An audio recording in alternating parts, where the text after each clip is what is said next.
Emma Carter never imagined her quiet life in Seattle would twist into something she couldn't easily control. She liked things, simple, steady routines, silent mornings, and evenings spent with her old dog Milo resting at her feet. She wasn't the type who searched for excitement or emotional storms. She had learned years ago that stability was safer than passion and comfort lasted longer than thrill. But life has a way of introducing the unexpected. And this time it arrived in a form she knew well and in a form she didn't expect at all. It began when Ethan Brooks moved back to the city after nearly 8 years away. Emma had known Ethan since her college years.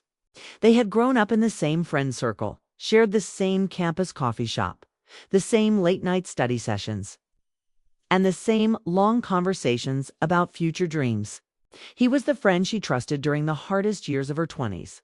He was the one who always listened, the one who understood her even when she couldn't speak clearly. When he suddenly left for a job in Chicago, she missed him more than she admitted. But life kept moving and she didn't chase what she believed wasn't meant to stay. When she learned he was returning to Seattle permanently, she felt a strange mix of joy and worry. She didn't know what he expected, and she didn't know what she felt. She only knew that Ethan's presence had always made her heart feel calm in a way nothing else did. Their reunion was natural, like no time had passed at all. Ethan showed up at her apartment with a smile that carried years of memories behind it. Milo recognized him immediately and wagged his tail like he was greeting an old family member. Ethan stepped into Emma's apartment as if he had never left. And the moment felt warm in a way she had almost forgotten was possible. He wasn't flashy or dramatic. He was gentle, steady, and reliable. Talking to him felt like sinking into a familiar rhythm, one she didn't have to work to sustain for days. Emma thought this was the only major shift coming into her life. But then she met Uloga Hale. Logan was the complete opposite of everything she knew. She met him at a community charity event her workplace had sponsored. He was an architect, confident, ambitious, and easy to talk to. His energy filled every corner of the room. He laughed openly, listened intently, and carried himself like someone who understood people quickly.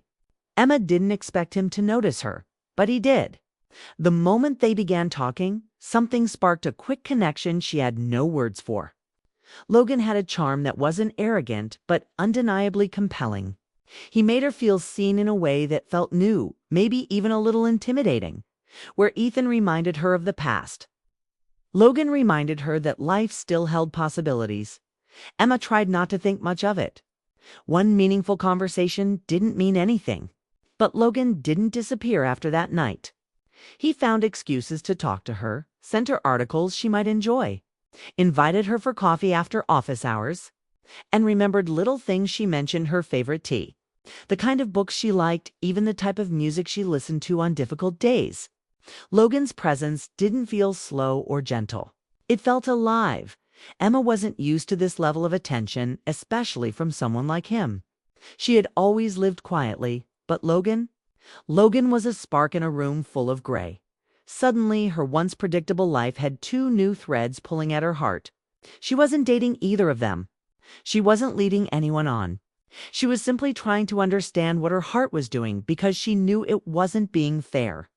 Even if she hadn't done anything wrong, Ethan came over one Saturday to help her fix the shelves in her living room. They laughed through the process, just like old times. When they sat down afterward, he told her stories about the years he spent in Chicago, how the city was exciting but lonely, how the winters felt heavy, how he always ended up comparing everything to Seattle. There was a soft, meaningful look in his eyes that she had seen before but never fully understood. Now, she understood it far too well 2 days later. Logan invited her for a walk around Green Lake. It was supposed to be quick, but they ended up walking for hours. Logan talked about his childhood in Vancouver, his move to Seattle for work, his hopes for the future. He wasn't shy about showing his interest. And that confidence made her heart beat faster than she wanted. Emma wasn't the type of person who enjoyed emotional confusion. Yet here she was trying to sleep at night with two different men occupying her thoughts. Something inside her shifted each time she saw either of them. With Ethan, she felt safe. He had seen her through heartbreaks, failures, and victories. A part of her believed that their connection had always been something deeper than friendship. But neither of them had been ready to explore it back then. With Logan, she felt alive in a way she hadn't felt in years. He pushed her gently out of her comfort zone, challenged her thinking, and made her smile at moments she normally wouldn't. There was electricity in the way he looked at her, and she couldn't pretend she didn't feel it. Emma tried to convince herself that she wasn't caught in anything serious yet. People meet new people all the time. People reconnect with old friends all the time. But this wasn't casual. This was personal, emotional, and dangerously close to becoming something she would have to face. The turning point came on a rainy Thursday evening. Ethan had asked if they could talk. He came over after work, soaked from the storm outside. She handed him a towel, made him tea, and waited for him to speak. His silence made her nervous. Finally, he looked her in the eyes and said quietly, "Emma, I came back to Seattle for many reasons. But the hardest truth, the one I didn't know how to say, is that I missed you more than I missed the city itself." Heart dropped. She wasn't prepared for that confession. She wasn't prepared for the tenderness behind his words or the vulnerability in his voice. She cared for him deeply, but something inside her hesitated. She didn't know if she was ready for the weight of his feelings. She didn't know if she was ready to give hers back. She didn't answer right away. Ethan didn't push. He simply said, "You don't have to say anything tonight. I just needed you to know." Emma barely slept that night. But the universe wasn't done complicating things. 2 days later, she met Logan for coffee. They sat near the window, watching the rain drip down the glass. They talked about their week, their projects, their plans. Then Logan exhaled softly and said, "I don't know what's happening between us, but I know I don't want it to fade away. There's something real here, Emma. I feel it, and I think you do too." Her breath caught again. 2 confessions. To men, 2 truths she wasn't ready to hear. She walked home in the cold wind, her mind spinning faster than her steps. She had never felt so wanted and so overwhelmed at the same time. She wasn't searching for love. She wasn't trying to attract attention.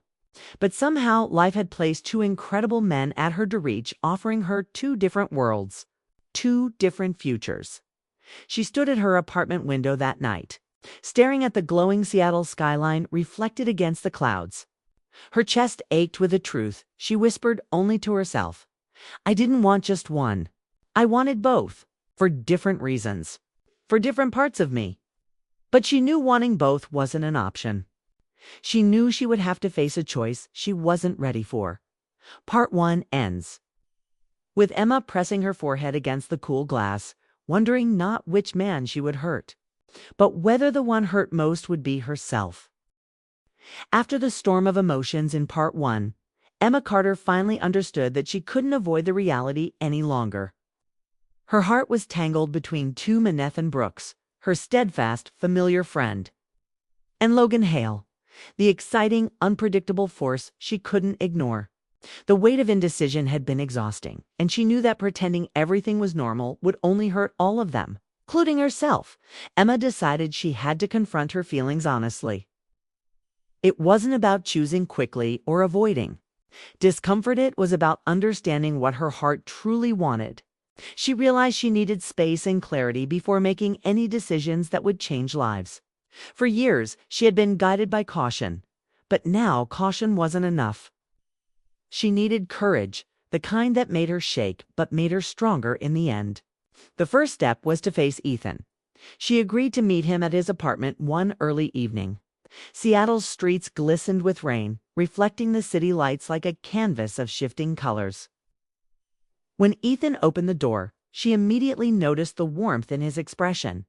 He had always had a way of making her feel safe, and even now he radiated a calm certainty she longed for but feared. They settled on the couch with cups of tea, and for a moment, neither spoke. Emma watched him quietly, studying the lines around. His eyes that hadn't changed over the years, the ease with which he carried himself. The way Milo, who had followed her, now jumped onto Ethan's lap as if nothing had changed. It was comforting, yet painfully honest. She finally broke the silence. "I care about you, Ethan," she said, her voice trembling slightly. "More than I expected, but my heart, it's confused. I don't want to hurt you by pretending I'm ready for something I can't fully give." Ethan's eyes softened, and for a moment she feared she had gone too far. But instead of anger or disappointment, he nodded gently. "I waited for you for years, Emma," he said. "I can wait a little longer, but I won't ask you to stay if your heart isn't sure. You need to find your own way." His words were steady and kind, but they cut deeper than she expected. In that moment, she realized that love wasn't just about feeling. It was also about patience, respect, and honesty. Ethan's patience was a gift, but it wasn't something she could take lightly. She needed to understand herself first. The next day, she faced Logan. Unlike Ethan, Logan was lively and unpredictable. He met her near her office building with a bright smile and casual stance. She noticed immediately how his energy filled the space, as if the world was bigger and more colorful whenever he was around. Logan was the opposite of Ethan, but just as important to her heart. "I like you," Emma admitted, her hands clasped nervously. "But I'm not ready to choose something when I don't even understand my own feelings." Logan exhaled and leaned back slightly, the playful charm giving way to seriousness. "I don't want half of you," he said. "I don't want you choosing me because you feel pressured. Take the time you need, Emma. Don't disappear from my life, but don't rush your heart either." Hearing Logan say that, Emma felt a strange relief. He didn't demand her attention, didn't push her into a decision. He respected her space. The realization that both men could care for her deeply while allowing her freedom was painful yet freeing. It made her see that love didn't always have to be rushed or forced. It could exist alongside honesty and respect. Even in uncertainty. For the first time in years, Emma decided to choose herself. She realized she couldn't fully give her heart to either man until she understood what she truly wanted. So she took a step back. She allowed herself space to breathe, to feel without guilt, and to acknowledge her emotions without pressure. Those weeks were quiet, reflective, and healing. She started taking long walks along the waterfront, writing in her journal, and spending evenings with Milo. Feeling the calm return slowly, Ethan stayed in contact, always gentle and patient. He sent messages asking how she was, checking in without demanding her attention. Logan did the same, sending short notes, small jokes, or references to shared moments that reminded her he hadn't forgotten her. Neither man pushed, neither man pressured. And in that quiet, Emma discovered something she hadn't realized before. She could love herself while loving them both. Even if that love wasn't romantic yet.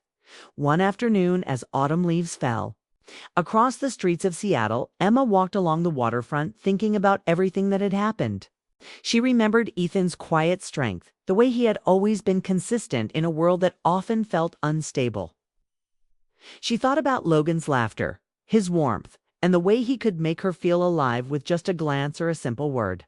She realized that each man represented a different part of her heart, seen the past, Logan the present, the security and excitement she had longed for but had never combined in one place. Emma began to understand that life doesn't always provide the perfect solution. Sometimes it asks for patience, courage, and reflection. She didn't have to choose immediately. She didn't have to rush. For the first time, she allowed herself to feel fully, without guilt or fear. That alone was liberating. Weeks passed, and Emma noticed subtle changes in herself.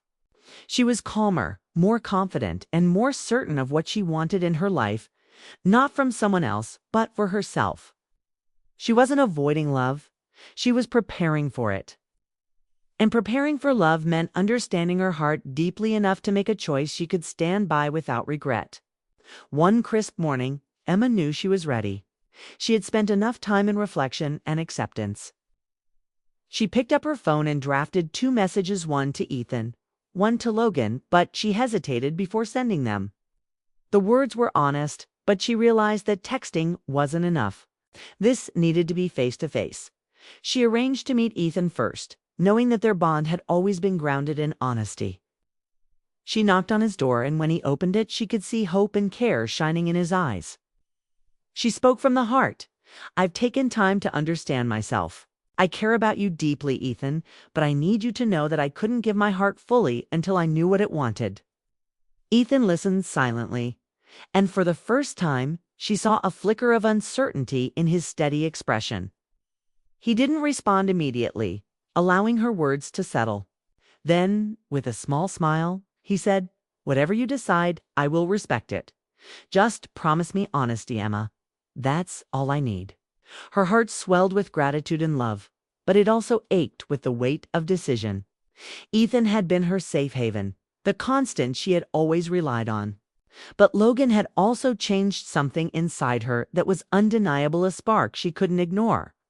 Later that afternoon, she met Logan. He leaned casually against his car, and she immediately felt the familiar rush of excitement she had always experienced with him. They walked together to a quiet park bench, and she spoke candidly. "I care about you too, Logan, but I had to step back to understand my own heart. I can't give you a choice I haven't made myself ready for." Logan nodded slowly, understanding the depth of her honesty. "I don't want a half-hearted decision," he said. "I just want the real you. Take the time you need, Emma. I'll wait." Emma felt a strange sense of peace settle over her. Neither man demanded her attention, neither man pushed her, and both had offered her patience and respect, the rarest forms of love. She realized that sometimes love isn't about choosing immediately. It's about learning to understand yourself first, so that when the heart does choose, it chooses fully. That night, Emma reflected on everything: the laughter, the care, the long walks, the quiet moments, the confessions, the hope, the uncertainty. She realized she had grown stronger and more aware of her own desires. She had faced her emotions honestly and given herself permission to be vulnerable without fear.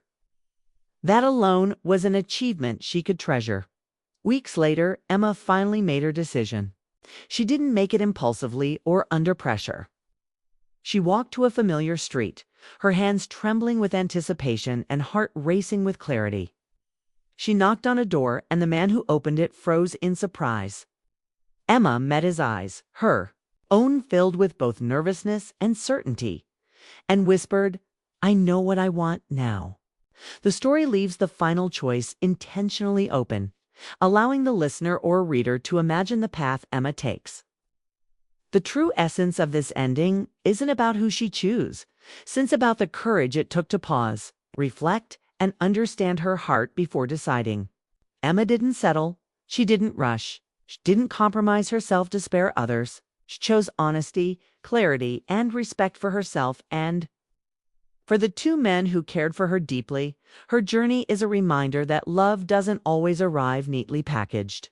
It can be messy, complicated, and emotional. It can challenge patience, create longing, and push someone to examine their own heart. But when approached with honesty, respect, and self-awareness, it can also lead to the most meaningful, heartfelt connections. Emma's story shows that sometimes the hardest choice isn't between two people, between rushing for love and waiting to understand your own heart. In the end, Emma's story isn't just about romance. It's about growth, courage, and the beauty of emotional clarity. She learns that love is strongest when it is chosen consciously, thoughtfully, and without fear. The journey through longing, heartbreak, and attraction isn't easy, but it's what makes the eventual decision truly meaningful.